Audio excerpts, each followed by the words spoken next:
저는 이순신의 사생관을 주제로 하게 되었는데요. 제가 오기 아카데미 졸업하면서 이 부분에 대해서 잠깐 가장 관심이 갔던 주제이기도 하고 해서 잠깐 발표를 했는데, 거기에 기본적인 내용은 우리 교재를 주로 하고 공부를 조금 더 심화해서 오늘 발표하게 됐습니다. 사생관이라 하면 우리의 죽음과 삶에 대한 자세나 태도라 할 수 있습니다.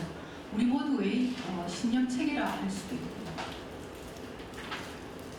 이순신 장군은 어떻게 해서 우리가 일반적으로 가지고 있는 자기중심적이고 욕구중심적인 어떤 그런 삶에서 벗어나서 백성과 나라를 위해서 봉사하고 희생하는 삶을 살고 또 궁극적으로 목숨까지 그렇게 바쳤는가 라는 의문, 거기에 더해서 과거의 이순신과 오늘을 살아가는 우리가 어떻게 만나서 미래를 이루어갈 것인가를 고민하면서 여러가지 이순신 장군의 사랑정성 정의사력 중에서 그 가치를 대변하는, 방금 우리 다른 선생님들이 다 발표해 주셨습니다. 솔선수범, 성공우사, 유비무한 등등등 그러한 가치 요인들에서 가장 바탕이 되는 것이 이 사생관이라고 생각을 했습니다. 제 전공이 사회복지학인데요. 사회복지학에서 보면 사생관에서 삶에 대한 자세는 우리가 스스로 노력하는 자주자립정신이라고 생각하고요. 그리고 죽음에 대한 내용은 또 우울이나 자살이나 이런 데 관련된 정신건강 영역이라고 봤습니다. 그래서 이순신의 사생관을 살펴보면 반드시 우리가 이순신의 죽음을 살펴봐야 합니다. 왜냐하면 이순신 장군이 반드시 노량예전에서 전사했다라는 사료들이 충분히 있음에도 불구하고 자살했다라는 내용들이 계속 등장해왔기 때문입니다. 그래서 이순신 장군의 죽음에 대해서 먼저 전사를 기록한 자료를 보면 선조실록입니다. 여기 다 있는 거는 선조실록인데, 제일 먼저 아마 여러분 교재에 있는 게 1592년 11월 24일로 되어 있을 텐데 제가 수정을 했습니다. 잘못 기재를 했더라고요. 제가 1598년 11월 19일 날 노량예전에서 장군께서 순국하시고 나서 5일 후인 11월 24일 날 명나라 군문에서 문서를 보내서 최초로 보고를 했습니다. 장군이 돌아가셨다라고 보고를 했고, 그리고 또 진린도덕도 그 다음날 보고서를 올렸고요. 이따 실록이 나오는 내용입니다. 리덕형도 이렇게 보고를 했습니다. 실록 외에도 이항복이 쓴 중민사기에 보면 장군이 명나라의 진린도덕을 구해주고 독전하다가 총에 맞아서 넘어지고 내가 죽었다는 것을 숨겨라 라고 했다라고 기재하고 있습니다. 그리고 유성룡의 진비록, 그리고 안방준의 노량기사, 이건 은봉전서인데요. 여기도 비슷한 내용들이 나옵니다. 근데 이 안방준의 노량기사에 보면 좀 구체적으로 나와 있습니다. 송희립이 탄환에 맞았다라는 말에 이순신 장군이 놀라서 일어나다가 겨드랑이 밑에 총을 맞았다. 송희립이 그때 심하게 다친 것이 아니고 이마가 찢어지는 정도여서 놀라서 일어나서 올라가 보니 이미 공은 숨이 끊어졌고 아들이 통곡하려 하는 것을 말렸다. 그리고 송희립이 공의 갑옷과 기구를 벗겨서 대신 자기가 입고 독전했다라고 아주 구체적으로 기재하고 있습니다. 그리고 전사시각을 보면 이충무공 행로에는 19일 동틀 무렵, 선조실록에는 19일 4시, 아침 9시에서 11시 사이입니다. 그래서 대체로 보면 동틀 무렵부터 오전 중으로 기재하고 있습니다. 그리고 피격 상황은 대체로 보면 다 탄환에 맞았다라고 기재하고 있습니다.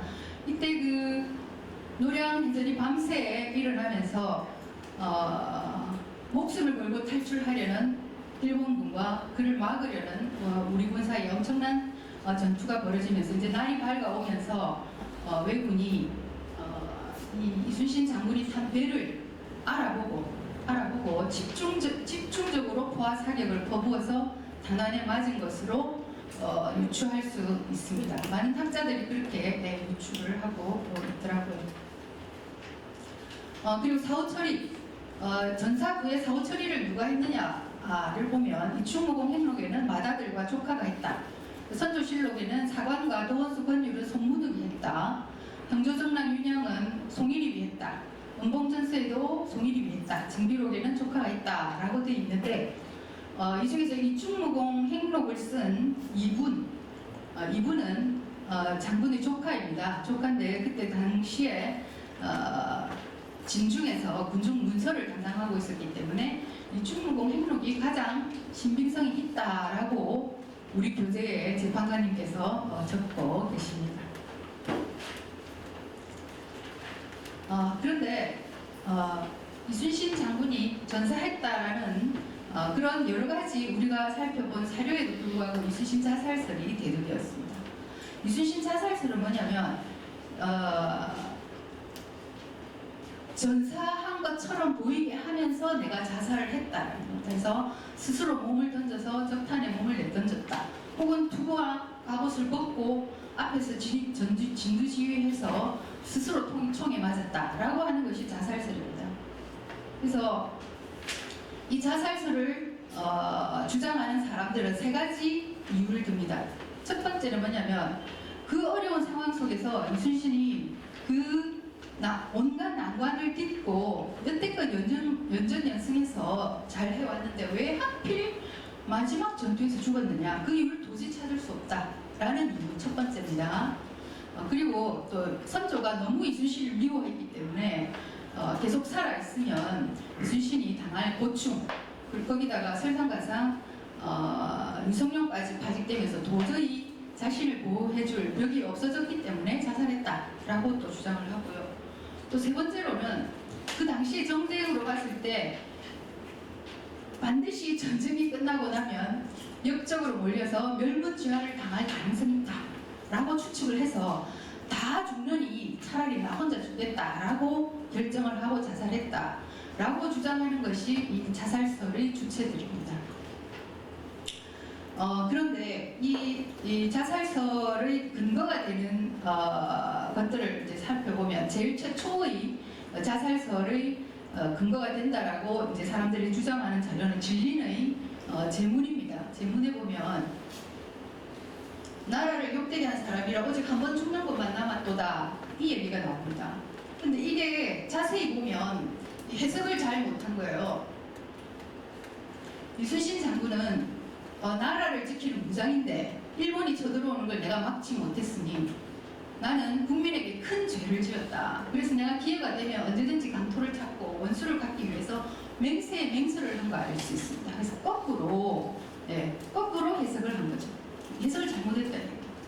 그 유형의 행장에도 보면 나는 적이 물러가는 그날에 죽는다면 아무런 유감도 없을 것이다 라고 했는데 하필 마지막 전투에서 돌아가셨으니 이게 이 상황과 이 문구가 오버랩되면서 그런 문제를 일으킬 수 있다라고 한 거죠.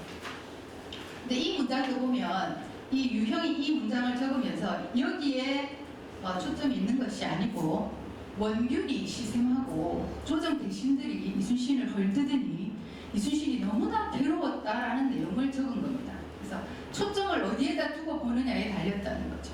네, 그런 얘기입니다.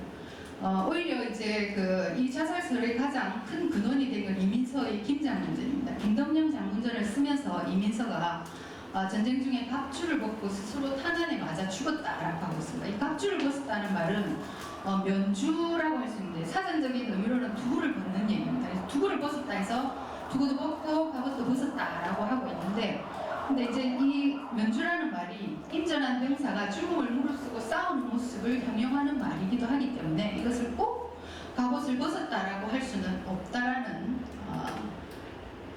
유추를 하고 있습니다. 어쨌든 이 이민서의 김장군전 이후에 조선에는 자살설이 광범위하게 유포되었고 일제 강점기를 거쳐서 대한민국 정부 수립 그리고 오늘날 이르기까지 이 자살설이 끊임없이 나오고 있습니다. 이 자살설은요 일종의 음모론이라고 할 수 있습니다. 왜냐?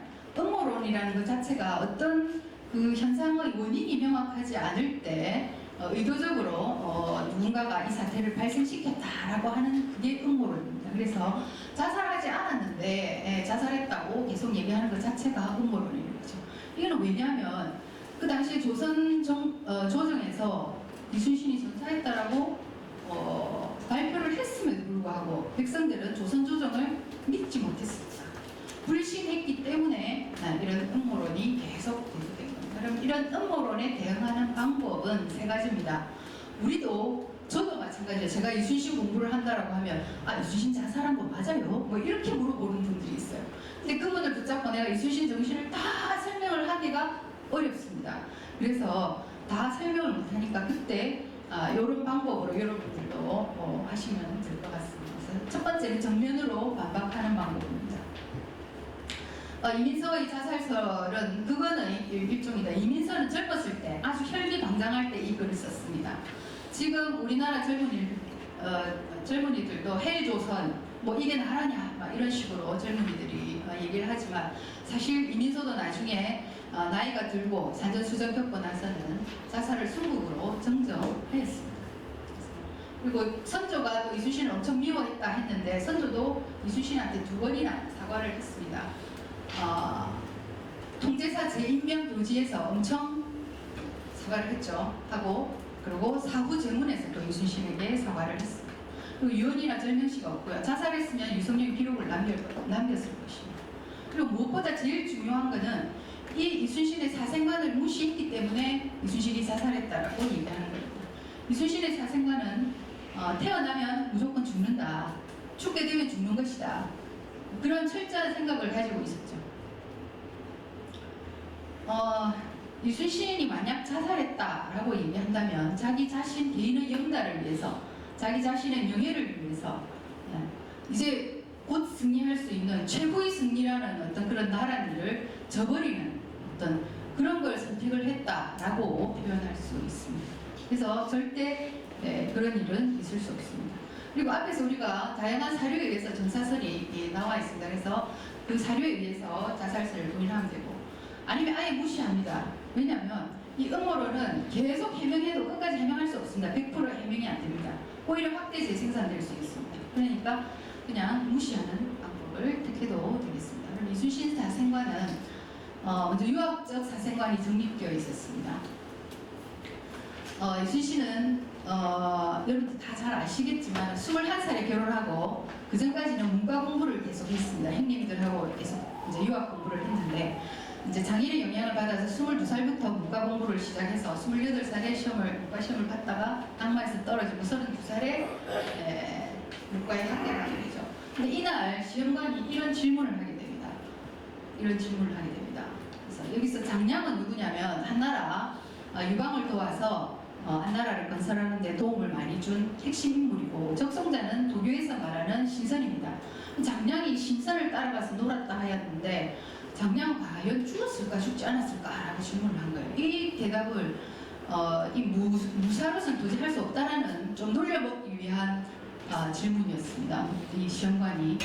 그래서 지금 우리 시대의 시험 문제로 낸다면 이런 정도 되겠습니다. 유학과 도학에서 보는 죽음에 대한 입장 차이를 비교 설명하시오 라고 문제를 낸 겁니다. 그래서 이 질문에 대해서 이순신은 이렇게 대답을 했습니다. 유생필유사. 강목에도 주의가 지금 통감 강목입니다. 강목에도 유후 장량이 죽었다고 하니 어찌 신선을 따라서 살았겠느냐. 죽었다라고 확실하게 대답을 합니다. 이 대답에서 보면 이순신은 유학적 사생관을 정립하고 있었고 또 역사서에도 능통했다는 것을 알 수 있습니다. 이 답을 듣고 이 시험관이 이것은 도저히 무사로서는 알 수 없는 것이다 라고 놀라워했다 라고 합니다. 이순신은 다양한 죽음의 위기에 처했을 때 여러 가지 보였던 태도나 생각 이러한 것들을 사례를 통해서 사생관을 살펴보겠습니다. 이것도 이 항복의 충민사기에 나오는 내용입니다. 나라에 쓰이게 되면 죽기로 일할 것이다. 이게 이순신의 좌우명이라 할 수 있고요. 그리고 이순신은 3번의 파직과 2번의 백의종군을 겪게 되는데 아까 나왔죠. 서익의 인사청탁을 거절한 죄로 이순신은 첫 번째 파직을 당하게 됩니다. 나중에 앙심을 품고 있다가 3년 후에 1582년에 발포만호 근무할 때 그 군기 감사를 와서 잘못 유지 보수했다라고 거짓 보고서를 함으로 해서 이순신이 첫 번째 파직을 당하게 됐고, 그리고 얼마 지나지 않아서 복직해서 이제 훈련해서 다시 근무를 하는데 이 사실을 듣고 율곡이 만나자고 했습니다. 근데 끝까지 이 인사권을 가지고 있는 한에는 만나지 않았습니다. 두 번째 파직은 그 사건으로부터 5년 후에 다시 두 번째 파직을 당했죠. 이때는 병조정랑 이일과의 사건입니다. 함경도 조산모 만호 겸 녹둔도 군정관을 겸할 때입니다. 그래서 녹둔도에 가보니 너무 구역은 크고 사람은 적고 병력을 증원해달라 했는데 이 일은 병력을 증원하지 않았고 이 일로 오량캐한테 우리가 많은 피해를 입었습니다. 그래서 이제 우리 국민 한 100여 명이 포로로 끌려가는 걸 이순신이 즉시 반격에 나서 60여 명을 도로 찾아왔습니다. 그렇죠? 그래서 이순신은 이제 전쟁이 끝나고 나서 이 일이 자기가 병력 증원을 해줘야 되는데 안 해줬기 때문에 자기 자신의 과오도 숨기고 이 패전의 책임을 모두 이순신에게 뒤집어 씌우기 위해서 이순신을 신문했습니다. 이때 이순신의 과거 시험 합격 동기 선거이가 와서 이순신을 위로하면서 술을 먹고 신문을 들어가면 좀 나을 것이다. 술을 먹고 가라 라고 하니 못하러 죽고 사는 것은 전명에 달렸는데 왜 술을 마시냐, 필요 없다 라고 했고요. 그리고 이제 그렇다고 해서 이순신이 또 운명에다가 자기 목숨을 맡기진 않았습니다. 자기 자신이 정정당당하다고 하는 것은 또 정정당당하게 항의를 했습니다. 그래서 이게 이순신 장군이 이 일에게 대든 내용입니다. 대들었습니다. 그래서 선조는 이 사건에 대해서 이순신은 패군으로 인정할 수 없다. 패군과는 다르니 백의종군하라 라고 명령을 하게 됩니다. 그래서 이 두 번째 파직과 첫 번째 백의종군을 하게 됩니다. 그리고 정여립 사건, 이거 여러분들 잘 아시죠? 그죠? 넘어가겠습니다. 옥포해전 장계에서 죽음으로써 기약하고 죽을 짐을 다해서 하겠다고 했고요. 그리고 정유년 1597년 정유재란 때, 정유재란 전에 세 번째 파직을 당하게 되죠. 2월에 선조가 부산포로 출전해서 가토기요마사를 잡아라 라고 했는데 이순신은 이 선조의 명령을 거역하고 통제사에서 파직되고 의원부에 가혹되었습니다.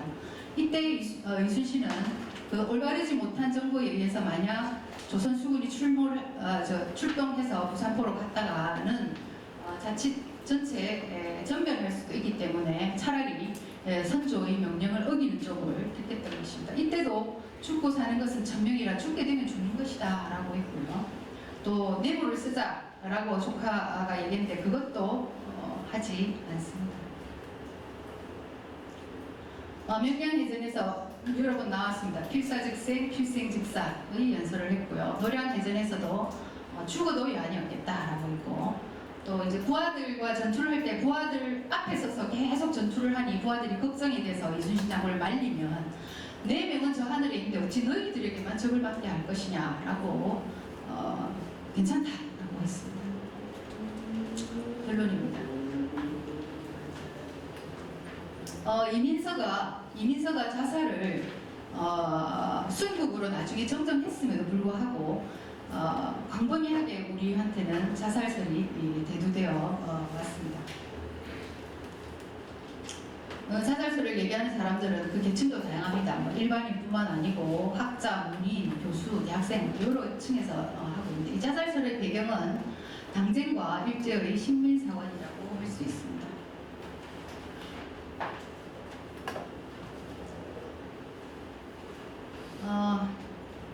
우리가 이순신 장군이 노량해전에서 전사했나 자살했나 이거를 지금 논쟁할 때는 아닙니다. 왜냐하면 노량해전 자체가 너무나도 근접전이었고 치열했고 마지막 전투라는 어떤 그런 특수성 이런 것들을 감안했을 때 그 모든 것을 종합해서 우리가 판단을 해야 합니다. 만약 여기서 이순신 장군이 자살했다 라고 얘기하면 우리가 우리 영웅의 거룩한 죽음을 자기 자신의 불멸을 위해서 자기 자신은 그냥 사는 거죠. 불멸을 위해서 계획된 자살을 한 것으로 우리가 폄하할 수밖에 없는 것입니다. 그래서는 절대로 안 됩니다. 이순신은 사람은 한번 태어나면 반드시 죽는다는 사생관, 정의로운 삶을 살다가 죽는 것이 낫다. 사생유명, 사당사이, 죽게 되면 죽을 뿐이다 라는 천명사상을 가지고 있었습니다.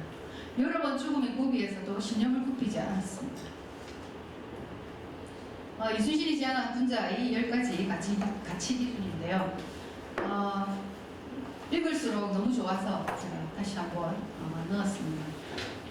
우리 청소년들이 2010년까지는 우리 사망 원인 중에 1위가 안전사고였습니다. 근데 2011년부터는 1위가 자살로 바뀌었습니다. 그래서 지금도 자살이 1등입니다. 그래서 2019년 같은 경우에 한 2,000명이 청소년이 사망했는데 그 중에 한 880명, 너무 많죠.